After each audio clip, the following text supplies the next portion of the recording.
So, uh, Kerry, how about you go first, and you give yourself a little bit of an introduction, explain perhaps why you're interested in what's going on here, and what your thoughts are so far.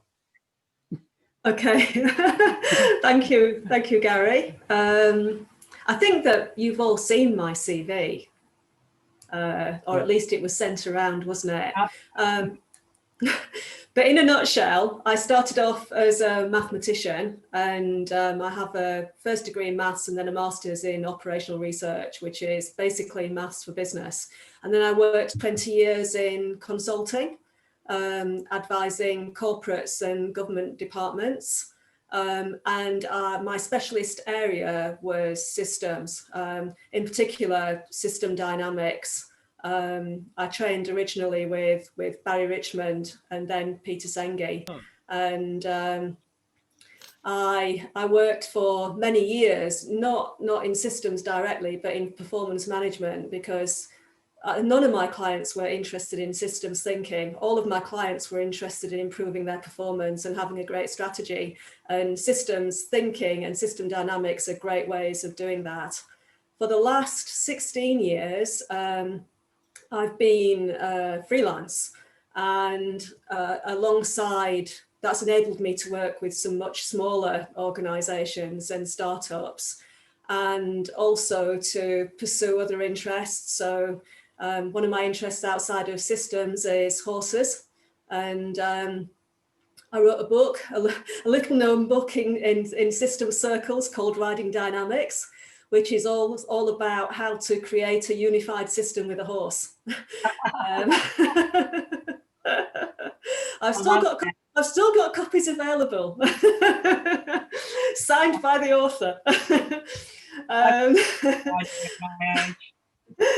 And more recently, I've been thinking about the big problems that we have in the world, and feeling that certainly what I did in consulting never particularly helped. If anything, it made those problems far worse. And I decided to try and do something about that, about the big problems in the world. And my intervention was to teach children how to think systemically and make better choices in accordance with the whole. And I'm registered to do a PhD at Hull. My supervisor is Gerald Midgley. The idea was that I would be doing an evaluation study, and longitudinal, long term, to measure the impact of doing that with children. My interest in this, well, I met Gary through the ISSS, and I'm interested in anything which can get the systemic perspective out to a broader audience.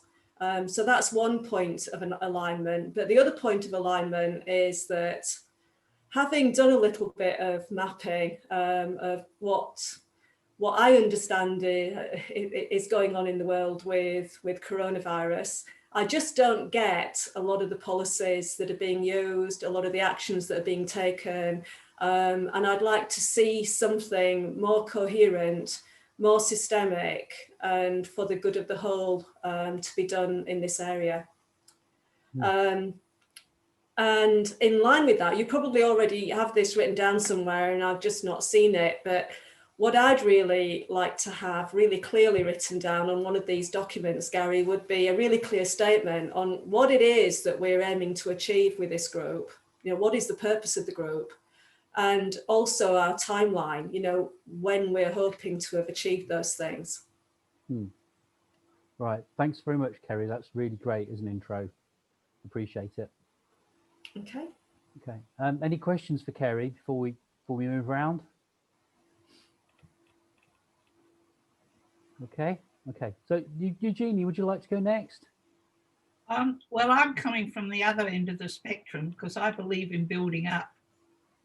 And I'll be candid about that. It's easier for my tiny brain to start at the beginning and then build a system around it.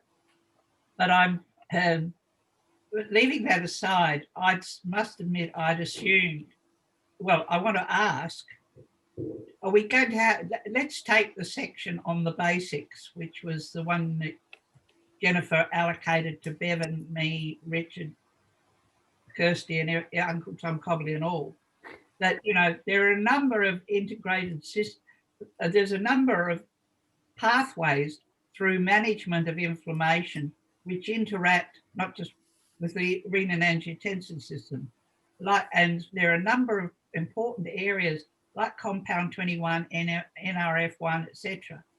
And so my question is, do we do a sort of overview of that and how they integrate, and then detail sections that give the expert background, which I don't think it won't sell unless we do know what we're do appear to know what we're doing, and that then sets the scene for building the bigger systems on top of it, because most of the audience are going to be reductionist and will be specialist. And what you want to do is satisfy their egos by dealing with their topic and then go further. The second thing I was concerning me was, and Richard might be able to help me because, and Bevan particularly, should we approach Louise Burrell, who must be Professor ACE2 in Australia, and Robert Widdop, who must be Professor 82 receptor in Australia, to join the group, because they would give us they give us a degree of clout here, because they merge across into the cardiovascular system. And all of this, that's part of the problem from COVID, that all the knowledge is over there in the cardiovascular system and it hasn't been translocated. And I realized that when I wrote that article that you're on, Gary, I sent it to my cardiologist, who said, oh, now I understand what they're talking about with COVID. You know, well, I mean, I know that they're not very much into ACE2 clinically, but even so. Anyway, so what I'm saying is that we would recruit people into from the more cardiovascular into the therapeutic treatment of COVID. Bevan, would you like to comment on that about Louise and Robert? Certainly. I have no problem being able to contact them because Robert is a former postdoc of mine and I see him regularly. And then Louise, I knew when she was a registrar at the Austin, and again, she would do whatever I asked her to come in. So we can certainly get both of those in, is pretty certain. Would you ask them? Yes, I can do that. Because I know them, but it'd be better coming from you. Yeah. I've already told Rob that I've been interacting with you and he's quite interested. So that's fine. I just want to say my interest is really in drug therapy for the COVID, not from the point of view of antiviral, but for the subsequent managing the body host response, be it the acute phases with the lung problem, but also I'm very interested in the long COVID and why some get it and some don't, and what's in therapy for that. And I'm sweating on a grant application which will be announced the end of this year, they said. And once that's been announced, if we're successful, I can say more about that and how we can collaborate in that. It's a 3-year grant. So I'm just sweating on next week or so as to whether we'll get a decision. But once that's been made positively, I can talk more about the drug we want to test, particularly for the long COVID and how we're going to optimize it. And Jen is quite helpful on that too. Yeah. There were a couple of things you said, Eugenie, that I'd like to pick up on. So one, I absolutely agree that we need to bring in some clout in terms of big names, and discoverers of receptors and enzymes, recognized experts on 82 and ACE2, and other big names. I think it is really important that we we engage with them either now on a selective basis or later. Kerry and I were talking about this on Saturday. In terms of us having a really big impact, and we talked about potentially engaging with media, for instance. Imagine if we could get I don't know, a few hundred, even 1,000 signatures from scientists, saying that we need to think differently, and these are all of the different options which should be explored. Imagine the kind of impact that would have, if that was featured in say The Guardian or another reputable newspaper. So that's one thing I think we need to take into account. The other thing that you talked about, Eugenie, in terms of that multi-level understanding and the approach about how, for instance, the renin-angiotensin system interacts at lots of different levels. That's in keeping with what Felix had in mind. And when we come round to Felix, maybe you could speak a little bit more, Felix, on how you were thinking about taking that forward with a more dedicated workshop, for the people who want to contribute. I think I was also broader than that because I was thinking of the bradykinin system. And potentially as and Richard with his mast cells and chymase. That sort of all feed in. The end product. And of course, actually, if you go a little bit further and look at MERS, the enzyme that it uses as a receptor is DPP4, which has some clinical use, which I think it's somewhat help. Anyway, the point about it is it's also involved in the metabolic pathway of angiotensin 2. Right, yeah. And nobody's picked up on that. Yeah. Gary and Eugenie, I want to make just a quick comment. I think that, to me, the great power of a systems analysis is it gets us away from the current imprisonment that we have in disciplines. And in other words, ACE is interpreted by us in many ways from a cardiovascular perspective, primarily because of the discovery and the rest of it. But the reality is it's always been an inflammatory system. And in other words, if we don't adopt in a contemporary sense a systems approach to science, then we get imprisoned in disciplines where the relevance slowly disappears. And so really what's happened in the cardiovascular area, it's shifted from almost mechanics in cardiovascular to this inflammatory state, and even further now to prevention. When someone is given an antihypertensive that's an ARB or an ACE inhibitor, they're actually given a preventative strategy. They're given a preventative strategy in inflammation. And so I think the great value of what you're doing here in a systems analysis is you don't need that disciplinary label, if you follow me, to approach it. And I think one of the great deficits that we've had in the last 12 months is the fact that you're either in the virology, or you're in immunology, or you're in pharmacology or whatever. And as a consequence, really important areas have fallen off the table. And it seems to me that's your Guardian or your article. It's collectively as a world, how could science get it so bloody wrong? Well, I mean, you're perfectly right. The point is the knowledge that we're looking at covers a number of systems. You try starting publishing in the renin-angiotensin system and the reproductive tract, and nobody wanted to know about it. And the cardiovascular people didn't want to know about it. And, over the last X years, Kirsty and I have we've dug a little bit of the forest out and set up a little house. And it's starting to get, because it's right there from fertilization through to birth, and doing all sorts of You're absolutely right, Eugenia.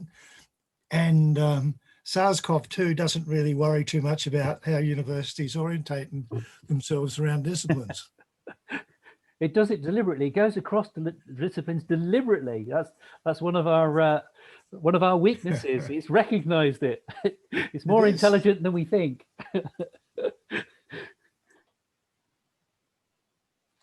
Right. Anything else to add, Richard? Yeah, there were two other things I was going to say. One was, and I just mentioned the power of systems. I think it's so fantastic. But I think that we have to be really mindful of how relevant we are in a contemporary sense in the world at the moment. In other words, a lot has happened in 12 months. And we have arrived at a situation where vaccines are now being rolled out. And so we have to be very careful that we don't write something that is perceived as being irrelevant, if you follow what I'm saying. So I think that means that the coat hanger that we put all this on has to be thought through very carefully. And the coat hanger to me is one of almost a post-mortem in a way, and it says, what have we learned over the last 12 months? And why was fundamentally pharmacology missing in the last 12 months, apart from hydrocortisone? And so I think that's the great value of what we're doing. In other words, we can take the last 12 months and say, and arrive at the position that there was an absence of a systems approach to this pandemic. And if you used a systems approach, this is what you would have come to. Now, the value of that is really important for going forward with the current pandemic, but it will be absolutely fundamental for any other pandemic in the future. And I think that's where the value of this, that's a pretty high level stuff, but I think that coat hanger in a contemporary sense is important. I think the second thing that's important is we do everything from a human-centric position, which seems a bit ridiculous when something that's worth about 5 cents in terms of value of protein, lipid and carbohydrate has paralyzed the entire world. And we're trying to say that we're running a show here. And I tend to look at this from the standpoint of the virus. And I think we need to build that into our thinking. You know, why has through evolution has the virus picked the RAS system? Well, it did it for very sensible reasons, and so I think that takes you into the most powerful systems analysis there ever is. In other words, humans, by devolving everything to fundamentally a complex system that's not all that really complex, really, this issue of regulation through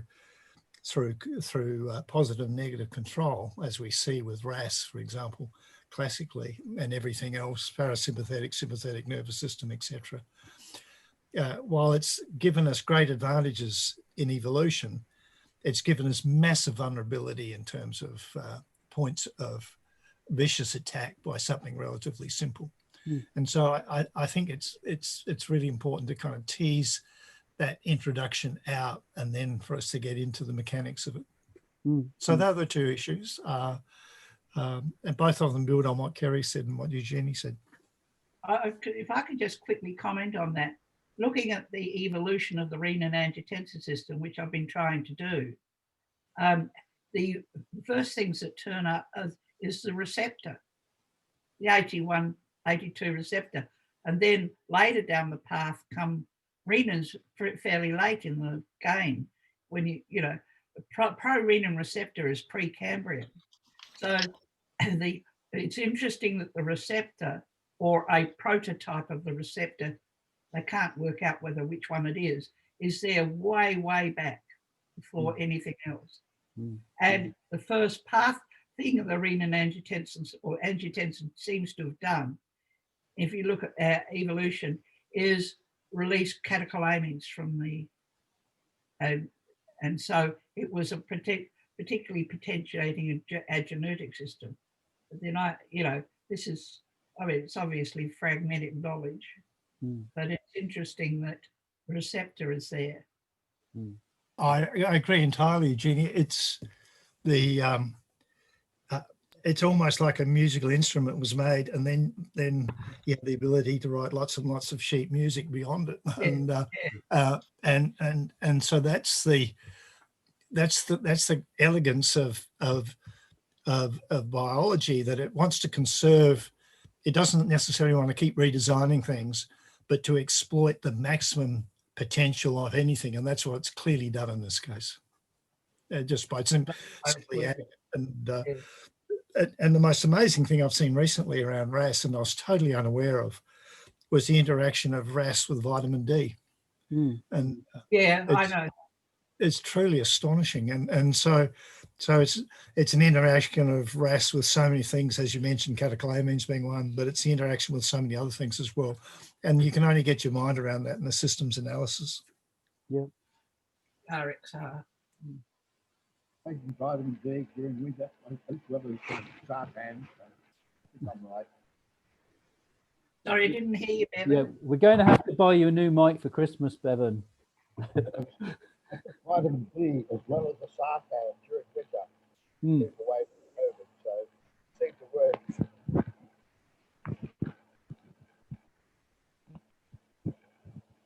Yeah, I don't want to go too off track, Jeannie, but do you know when MAS appeared, the MAS receptor? Oh, it's very recent. Really? Really quite late in the pathway. The MAS is sort of yesterday. Okay. just a few million years ago.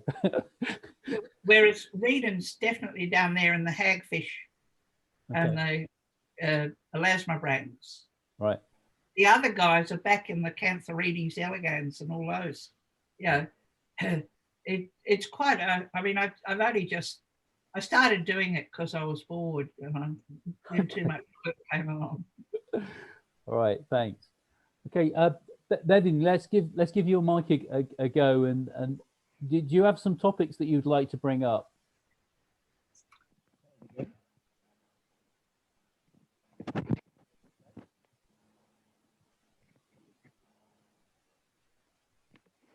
I didn't hear the question. I'm not hearing you. Yeah, I'm giving everybody the chance to air any particular topics or thoughts that are on their mind. Yeah. Other than my real interest is developing something for long COVID, and I've got ideas through the NRF2 system, and it's a matter of working out how to do it and how to fund it. Yeah, yeah. And we had that conversation about NRF and mitochondrial dysfunction. I think there are a lot of parallels with sepsis survivors. I think that they suffer from many of the same kind of issues.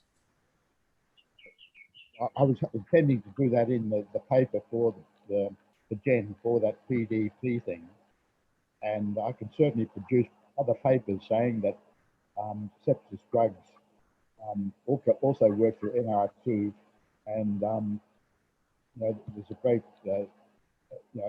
advantage for applying that to the long COVID. Yeah. Yeah. Okay. Felix, would you like to explain a little bit more about what you were thinking about, that particular topic? Yeah,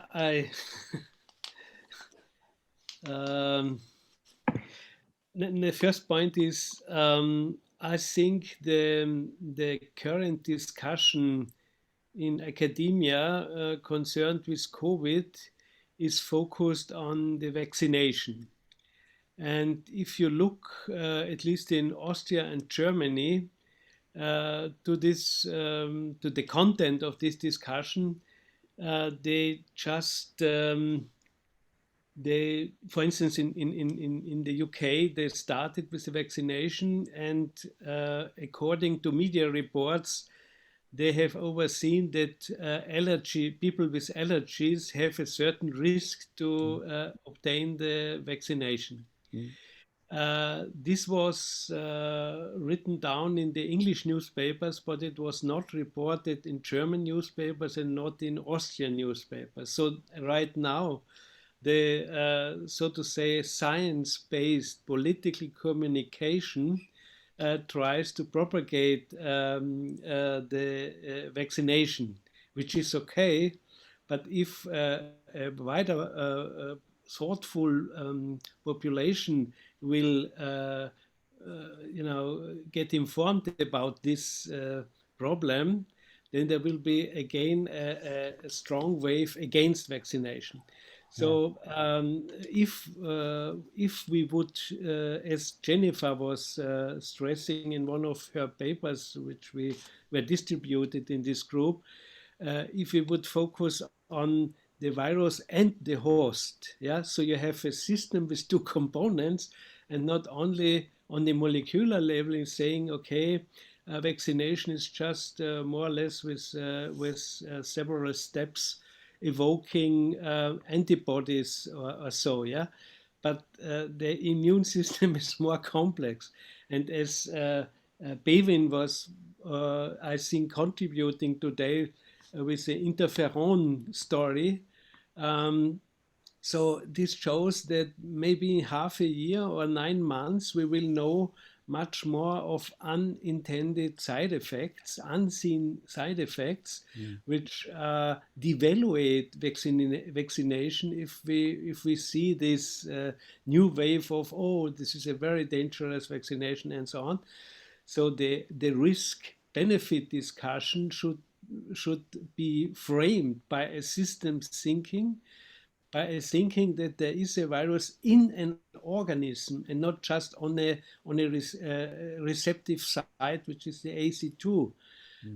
And this is a very, it's just continuing this focused view, which eliminates the contextual frame on the biological level even. And we don't have, I'm sure that data are available which could support a broader view on the systemic operations of the organism, like this interferon story or some in severe cases. And we cannot explain it. I think this is a really stupid question, so to say, why asymptomatic cases which are living together with severely infected, severely ill persons in one household, why they don't have any COVID symptoms. So I know several people in my private surrounding. So there is no explanation, a pathophysiological explanation. We have so many statistical, so to say, explanations, but we have not enough mechanistic explanations which integrate the whole organism as a even behaving organism. To say, I get anxious if I come into the clinic. I have a stress because I have heard in the media that 10% will die if they come into the hospital. So, and then you are isolated from the relatives, and then you are just in a machine environment, and some people come out, and some people die, and so there is a psychosocial stress is never measured in all these studies, And there is, I'm very convinced that the cortisol level, that the functional state or dysfunctional state of the autonomous nervous system as a consequence of psychosocial stress is modulating the severeness of the course of COVID and so on. So this is my, from the psychosocial level or orbit, so to say, go down to the physiological, go down to the organ level, go to the tissue level, the cellular level, go to the molecular level, to the genetic level, but we should go up.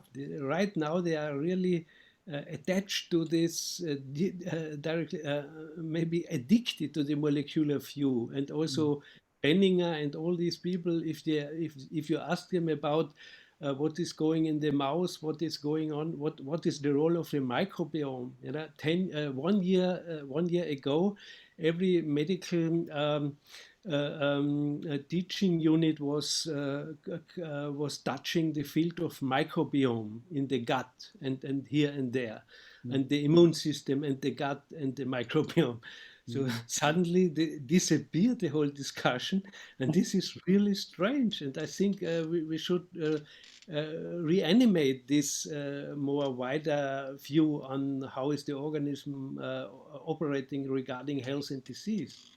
Yeah. This is my my Yeah, conviction. yeah, no, I agree very much.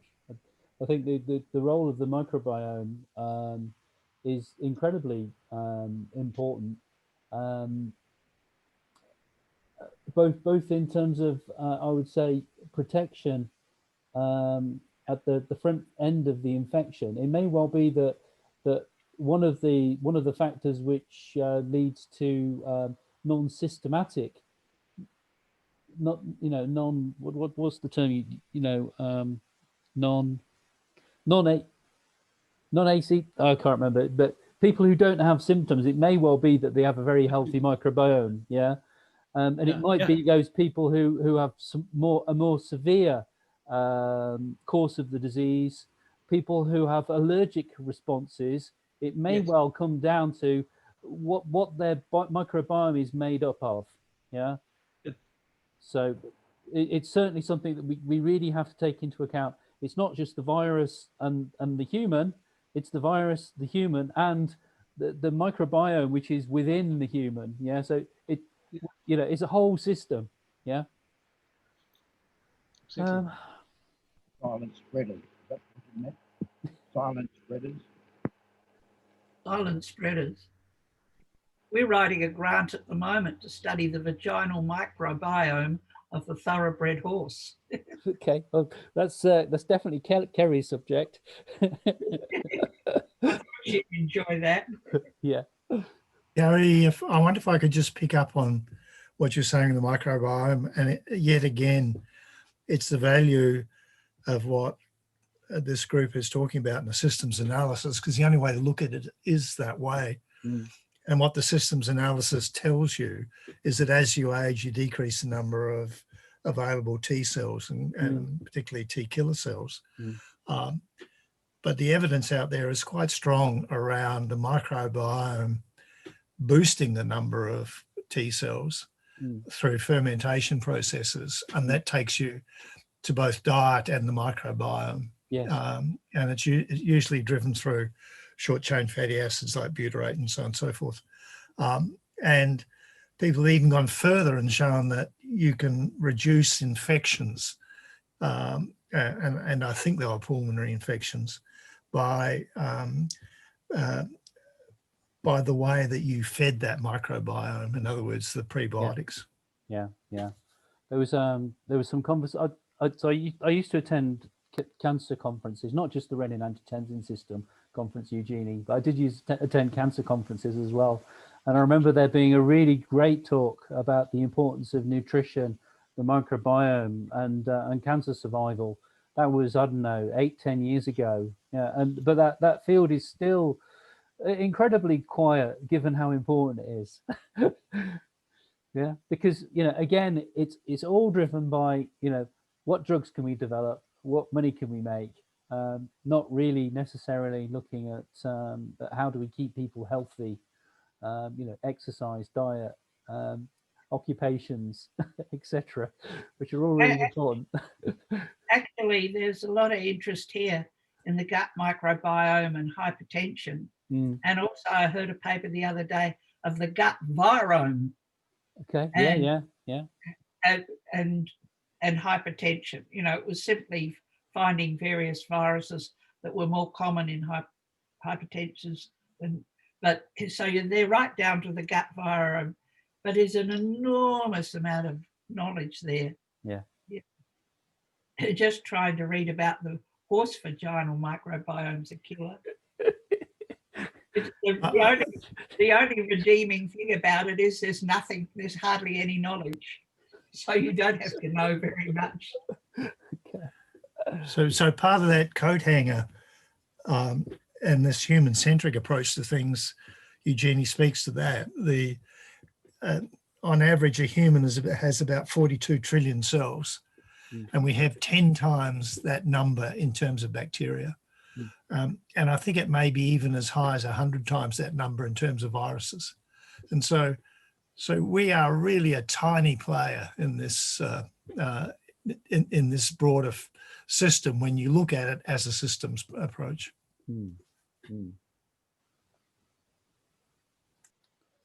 Yeah, with a bacterial Hilton. What? Can I have Yeah, please one go ahead. Go ahead, Felix. brief comment? I in the paper I have distributed today, I have a list. At least there's one slide which is explicating the idea of there are many compartments. First the nose, then the pharynx, then the lung, and so on. And you have side pathways and sequential and parallel connections and so on. And there's one funny question, maybe somebody knows, but I did not meet anybody, the tonsillectomia, which was a procedure, at least in Germany and Austria, for people like me when I was 5 or 7 years old and I had some infection in the throat. They just cut it out because the surgeons wanted to have training, in cutting and doing all these things. They had the idea, okay, we have no antibiotics and antibiotics are dangerous and therefore we cut them, make the tonsillectomia. Later studies in the last 5 years, I think, they showed that people who have a tonsillectomia have significantly more pulmonary problems than people with not who have that tonsils still. So this is not tested or controlled in all the studies because it's very easy. If a patient comes into the clinic, and he says he has some symptoms or not, you just look into the throat and see, he has tonsils or not. And then you make a documentation and then you see 2 or 3 weeks later, severe course, yes or no. Tonsillectomized, not tonsillectomized, and then you see a difference or not. It's just this very simple hypothesis. Yeah. There is some evidence it could be in the sense of, a weakness of the immune system on a very, very high level. I mean, the first stage or early stages of invasion of the virus. But I don't get the data. And it's very simple. You can have 100 patients, and then you have some preliminary evidence, and then you have a hypothesis which is focusing on the immune system or to the other system or cortisol system and all these things. There's no, the point of connection of the virus with the different systems. The parasympathicus is starting in the nose. The first symptoms are, the secretion of the nervous system with all these adverse defense reactions, so to say. This is not.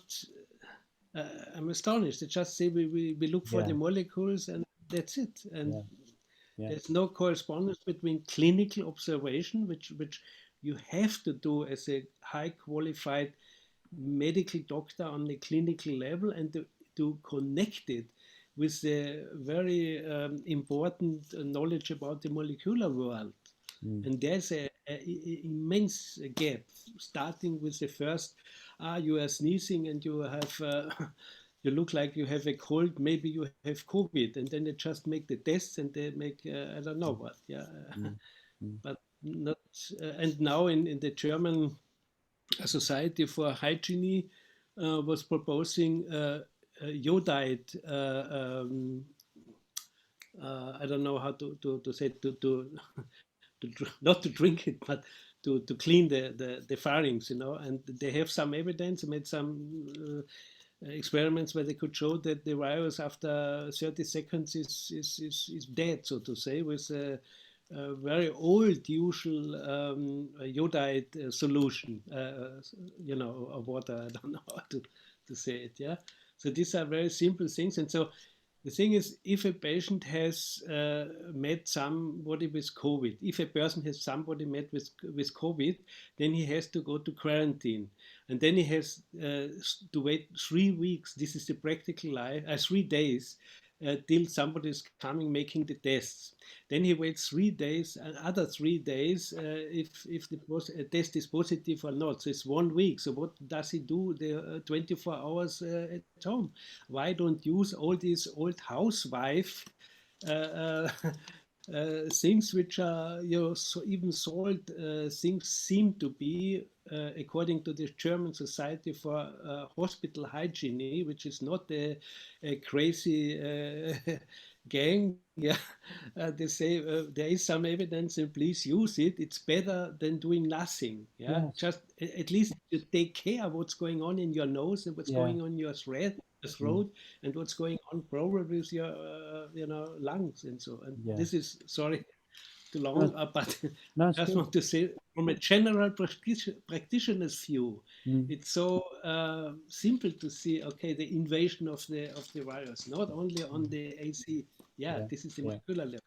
Yeah, and I think that ties in well with what Richard was saying about taking the perspective of the virus. Yeah, what is the course of the virus? You know, through that timeline, and what potential interventions could we have to to inhibit, you know, the viral progression? You know, even at those very early stages.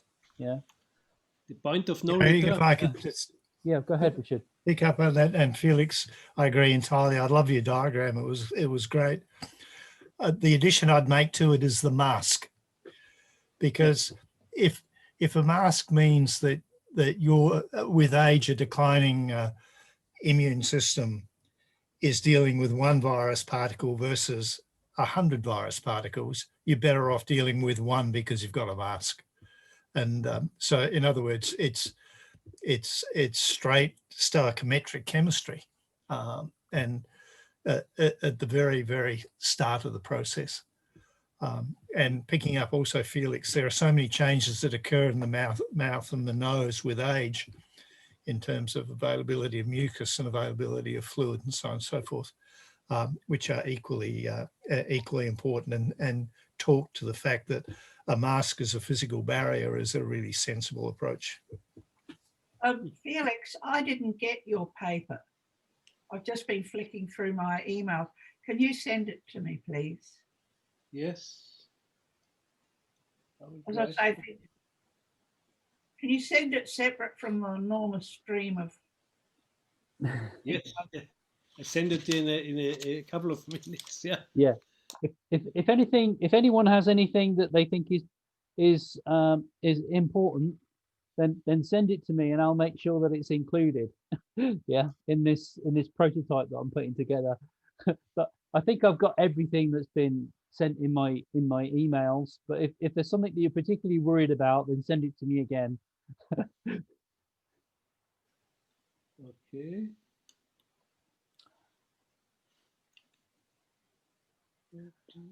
Right. The other thing I should be able to do with these video recordings is I should be able to run them through a text converter. So the conversations that we've been having, it's not completely foolproof, but what I should be able to do is turn the video into text. And it might well be that some of the text that we've been talking about, we can immediately put into the documents and then, you know, perhaps reformat it a little bit. But I think a lot of what we've said is probably good stuff that we can get into the papers. Right. And anything else that people would like to perhaps say before we close? Can I have two sentences? Sure. I think a list of questions, a simple list of questions would be helpful, which could result into a list of hypotheses, in corresponding list of hypotheses. Because I think if we can demonstrate the skeptic person, the reductionistic skeptic person, which believes in the molecular biological solution alone, it would be very helpful for the strategic level or tactical level of the paper, because I distinguish between the consensus paper, so to say, between us all, and then a strategic paper, which is like the letter to the editor, where we want to really convince him with striking arguments. It would be have more benefits if we have system thinking, and just to collect arguments in this way. This is only some arguments would be helpful, at least from my way of thinking. Thank you. That's a good idea. Thanks, Felix. Bevan, do you have any last thoughts? No? Richard? Yeah, I do. And again, it's breaking out of the disciplines and using and ensuring that we exploit as much as possible the systems analysis approach.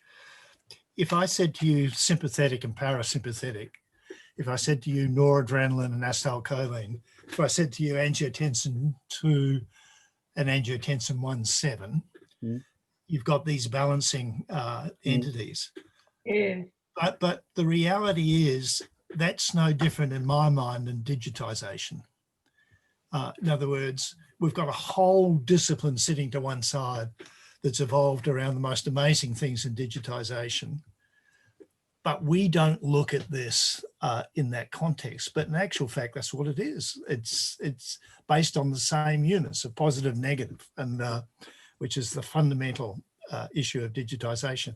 Digitization, we said, has revolutionized everything. Well, quite frankly, evolution and biology has been at it, as Eugenie's mentioned a little while ago, for eons.